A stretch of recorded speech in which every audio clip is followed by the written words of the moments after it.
Empat petugas medis di RSUD Jasamen Saragi, Pematang Siantar, Sumatera Utara dipidana atas tuduhan penistaan agama. Keempat petugas medis dilaporkan keluarga korban ke aparat kepolisian yang tidak terima karena yang memandikan jenazah berjenis kelamin laki-laki dan 2 diantaranya non-muslim. Menurut kepolisian dan keluarga, hal ini melanggar ketentuan fatwa MUI Pematang Siantar.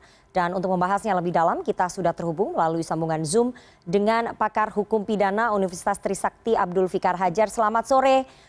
Bang Fikar. Selamat sore, Jipana. Dan melalui sambungan telepon sudah bergabung Sekjen Majelis Ulama Indonesia Pusat, Pak Amir Syah Tambunan. Assalamualaikum Pak Amir Syah. Waalaikumsalam warahmatullahi. Oke, saya mau ke Pak Amir Syah dulu, baru nanti kita akan bedah aspek hukum pidananya, begitu ya Pak Fikar. Pak Amir Syah, ini kan 4 tenaga kesehatan di RSUD Jasamen Saragi, Pematang Siantar sedang menghadapi persidangan atas kasus dugaan penistaan agama. Mereka dilaporkan pihak keluarga karena proses pemandian jenazah diduga melanggar syariat Islam di Pematang Siantar. Apakah dari MUI Pusat sudah mendapat laporan terkait kasus ini, Pak Amir Syah? Ya, pertama saya mendapat laporan itu dari MUI Kota Pematang Siantar. Yang kedua dari Provinsi Sumatera Utara. Terkait pemandian jenazah ini ada fatwa MUI nomor 14 2020 angka 7 menetapkan pengurusan jenazah atau tadhib al-janaiz yang terpapar COVID, terutama dalam memandikan dan mengapani harus dilakukan dengan sesuai protokol kesehatan. Okay. Nah, poin ketiga itu ada pedoman memandikan jenazah yang terpapar COVID sebagai berikut. A. Jenazah dimandikan tanpa harus dibuka pakaiannya. B. Petugas wajib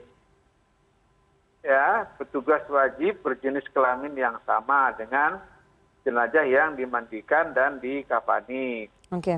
C. Jika petugas yang memandikan tidak ada yang berjenis kelamin yang sama, maka dimandikan oleh petugas yang ada dengan syarat jenazah yang dimandikan tetap memakai pakaian, ya. Jika tidak, maka akan ditayamumkan. Oke. Nah, satu lagi ya, pedoman berikutnya yang D, petugas membersihkan najis dalam kurung jika ada belum dimandikan. Oke.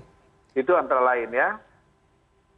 Ya, Pak Amir Syah, melihat kasus yang terjadi di RSUD Jasamen Saragi yang melibatkan kemudian 4 tenaga kesehatan ini dari pihak MUI Pematang Siantar, bagaimana? Apakah sudah melaporkan kondisi realnya di lapangan seperti apa dan sikap dari MUI Pusat seperti apa, Pak Amir Syah? Ya, jadi pertama begini, kita sudah melakukan koordinasi ya. Dalam hal ini bahwa MUI Kota Pematang Siantar tadi sudah menyampaikan di media bahwa tindakan semacam ini memang selain menyalahi protokol kesehatan juga menyalahi prinsip-prinsip syariat Islam, dan itu sudah diakui oleh pimpinan rumah sakit dan mereka minta maaf, ya kan?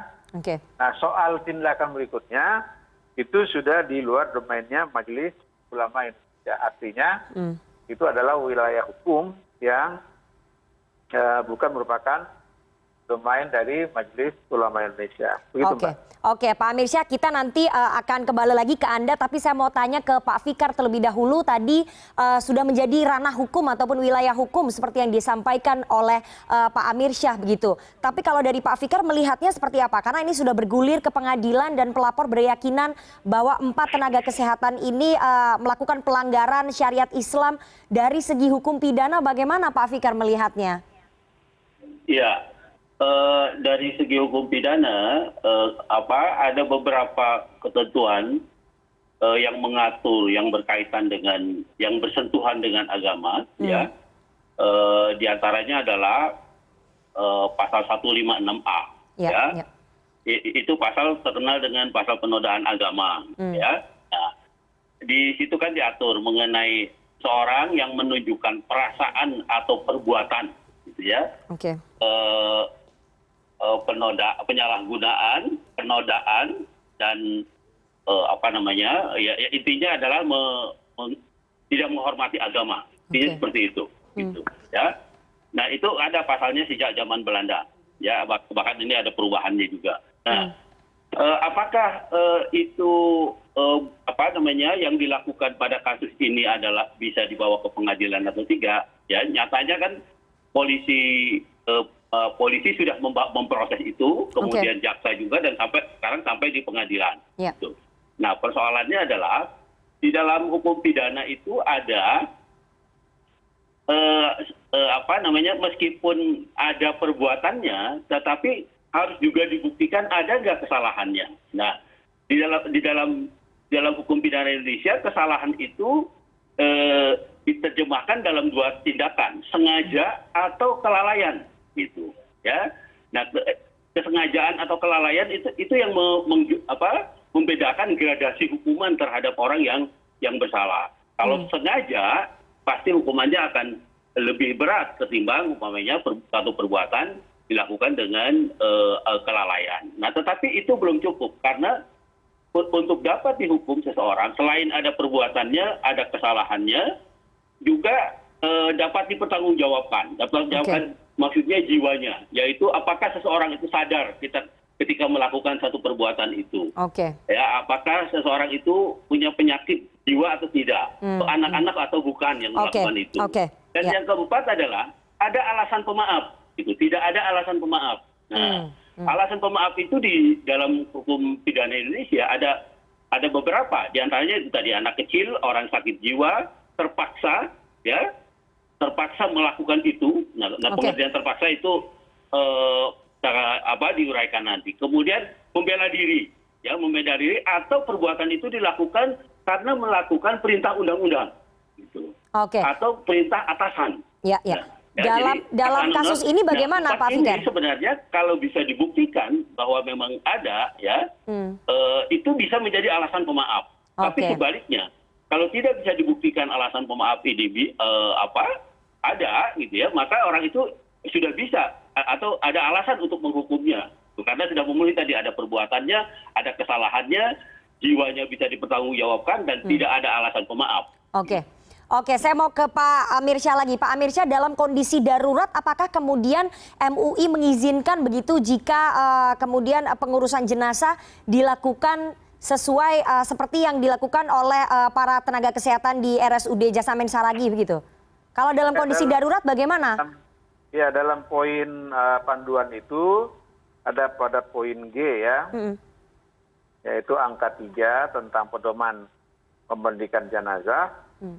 Jika menurut pendapat ahli yang terpercaya bahwa memandikan atau mentayamumkan tidak mungkin dilakukan karena membahayakan petugas, maka berdasarkan ketentuan darurat syariah, darurat secara syar'i, jenazah tidak dimandikan atau ditayamumkan. Jadi artinya ada pilihan-pilihan yang memang bisa dilakukan sehingga peluang memandikan tadi, apalagi yang usamanya terbuka itu memang sangat kita sayangkan ya.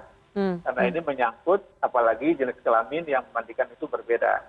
Nah oleh karena itu pilihan darurat ini mestinya bisa dikonsultasikan terlebih dahulu kepada para tokoh masyarakat seperti MUI, sehingga tidak terjadi hal-hal yang semacam ini. Pak Amirsyah, artinya MUI Pusat sepakat dengan keputusan ataupun sikap dari MUI Pematang Siantar yang mengatakan bahwa ini ada pelanggaran syariat Islam dalam pengurusan jenazah salah satu korban positif COVID-19 di Jasamen Saragi ini, di RSUD Jasamen Saragi? Ya memang kita kan sudah mengeluarkan fatwa nomor 14 tahun 2020. Saya jelaskan tadi bahwa ini bukan soal sepakat tidak sepakat, tapi ini panduan ini kita keluarkan dalam fatwa untuk menghindari hal-hal yang tidak diinginkan di masyarakat. Nah, mungkin dugaan saya bahwa pimpinan rumah sakit tidak mengetahui atau pihak petugas tidak mengetahui, maka sebaiknya ya bertanyalah kepada ahlinya. Satu, yang kedua, untuk menghindari hal-hal yang tidak diinginkan, Oke. maka sebaiknya juga pimpinan rumah sakit berkoordinasi ya Ya. dengan pihak Majelis Ulama Indonesia. Jadi berkoordinasinya sebelum terjadi sesuatu. Sekarang terjadi sesuatu. Ya Oke. kan? Ya. Mungkin yang bisa kita tekankan di sini, pimpinan rumah sakit kan sudah minta maaf, artinya mengakui kesalahan kan itu. Nah ini soal aspek hukumnya seperti apa, itu kita serahkan kepada aparat penegak hukum. Begitu aja. Oke, Pak Mirsya, saya tinggalkan Anda dulu. Saya mau ke Prof. Fikar. Pak Fikar, tapi pasal yang dipakai untuk menjerat keempat tenaga kesehatan ini adalah pasal penistaan agama yang kemudian memantik reaksi di media, begitu ya, di media sosial dan juga di beberapa website ataupun media itu ada yang meminta petisi agar keempat tenaga kesehatan ini kemudian dibebaskan. Artinya ada pro dan kontra begitu. Apakah kemudian menurut Anda dari segi hukum pidana pengenaan pasal ini tepat terhadap 4 orang tenaga kesehatan ini, Pak Fikar? Iya, pasal ini sejak dulu menjadi kontroversial ya karena itu tadi ya kebebasan.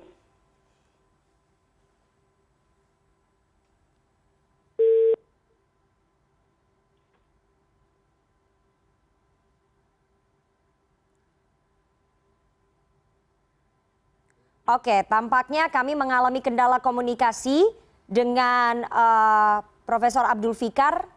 Kami akan mencoba untuk menghubungi beliau. Apakah kita masih tersambung dengan Pak Amirsyah? Pak Amirsyah, apakah kemudian dari MUI Pusat akan mencoba untuk menjembatani agar tidak terjadi polarisasi yang semakin tajam begitu, terutama di daerah Pematang Siantar untuk bisa mendudukan antara kedua belah pihak begitu, sehingga tidak terjadi polarisasi yang tajam begitu di sana, Pak Amirsyah? Ya, jadi begini, ada dua hal ya. Pertama, aspek hukum kan sebenarnya jalan akhir dari menyelesaikan masalah. Mestinya atau sebaiknya sebelum memasuki wilayah hukum, ada langkah-langkah edukasi, sosialisasi, advokasi dilakukan.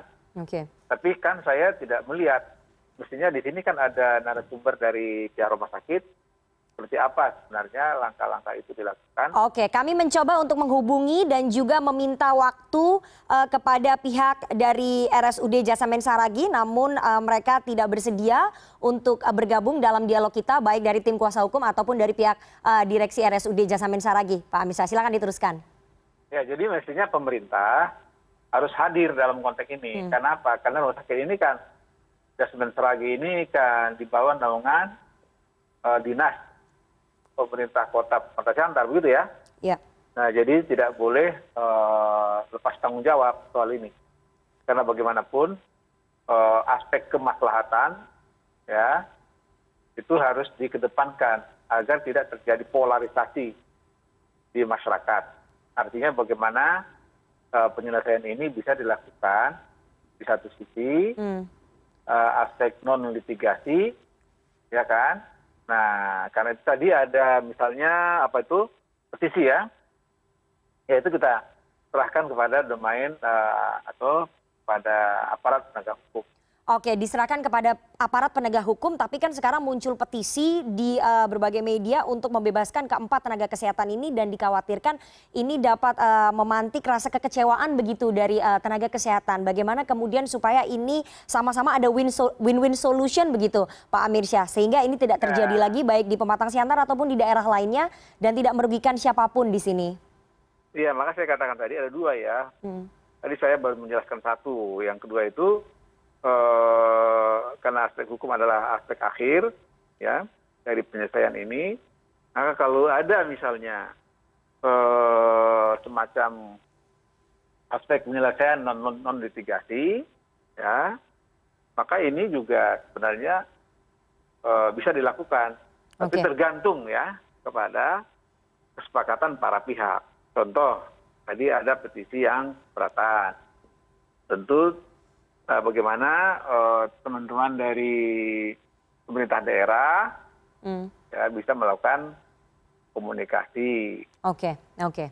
Begitu juga dari pihak tokoh-tokoh masyarakat. Nah, sejauh ini kan kami tidak memperoleh informasi Kalau MUI Kota Pematang Siantar diajak berbicara soal ini. Oke, oke, oke. Jadi kita tunggu saja nanti bagaimana ujungnya. Semoga ada solusi dan ini bisa diselesaikan secara kekeluargaan sehingga tidak timbul polarisasi yang semakin tajam baik di Pematang Siantar ataupun di daerah lainnya dan semuanya bisa mendapatkan win-win solution begitu ya di tengah pandemi COVID-19 yang belum berkesudahan begitu ya. Terima kasih sekali Pak Amir Syah Tambunan, Ya, jadi Sekjen. begini, satu lagi ya. Pertama kita harus lakukan ini aspek kehati-hatian. Oke. Kenapa? Karena jangan sampai ini menyelesaikan masalah justru menambah masalah. Tapi sebaliknya menyelesaikan masalah tanpa masalah. Ya kan? Oke. Oke, itu saya kira pertama. Yang kedua saya berpesan semua pihak harus menahan diri. Oke. Kenapa? Tadi Mbak mengatakan di era COVID-19 ini kan orang banyak yang hidupnya lagi berat ya. Oke, secara ekonomi, secara sosial. Kita memberikan pencerahan kepada masyarakat. Oke, gitu kita ya. Oke Pak Amir Syah, saya mau kembali lagi ke Pak Abdul Fikar Haji yang sudah bergabung. Pak, silakan diteruskan apakah kemudian pasal penistaan agama yang menjerat ataupun diberikan kepada 4 tenaga kesehatan ini kemudian sudah tepat begitu di tengah pro dan kontra. Ada yang setuju, ada yang tidak setuju begitu. Silakan Pak Fikar. Iya, tadi saya katakan pasal soal penodaan agama ini ya sejak awal menjadi kontroversial ya. Meskipun sudah ada beberapa yang sudah diterapkan termasuk yang terakhir adalah Pak Ahok ya. Oke. Nah, memang ini secara secara demokrasi gitu ya, secara kajian substansi demokrasi sebenarnya nggak tepat juga gitu ya. Nah, tetapi ini saya katakan tadi masih hukum positif, masih hukum yang masih berlaku di Indonesia, gitu ya. Karena itu peluangnya adalah bagaimana apakah orang-orang yang melakukan itu melakukannya karena terpaksa, ya terpaksa itu melakukan karena ada situasi yang dia tidak bisa mengelak harus melakukan itu. Itu pertama. Yang kedua, apakah itu dia melaksanakan perintah jabatan atau melaksanakan perintah undang-undang. Nah itu juga yang peluang untuk bisa kemudian mereka tidak hanya mereka yang disalahkan gitu ya. Bahkan mereka bisa dilepaskan karena itu yang bersalah adalah orang-orang yang memerintahkan atau yang memerintahkan terutama karena APG laki-laki ini dia bekerja itu karena atas nama jabatannya.